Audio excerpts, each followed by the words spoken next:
Nigeria government have approved a history textbook that excludes the Igbo nation. They approved a history textbook that excludes the Igbo nation.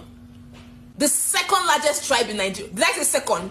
The first largest tribe in Nigeria, because we are the largest tribe. We are everywhere in the world, everywhere in Nigeria. They excluded us from the history book. You people have seen it. They are trying to erase us from the history, so that in the next generation, people will see us as minorities. Meanwhile, we are the largest ethnic group. Since they have erased us from the history book, when are we getting our referendum? When? It means that we are not part of them. It means that we are not one of them. So when are we getting our referendum?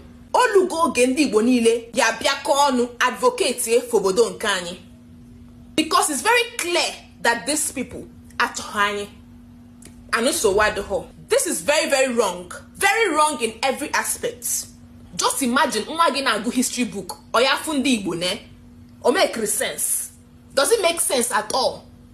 This is unacceptable, and we refuse it and we reject it. Even if this history book is only taught in other regions, it's still wrong. It's still very wrong. Ekucham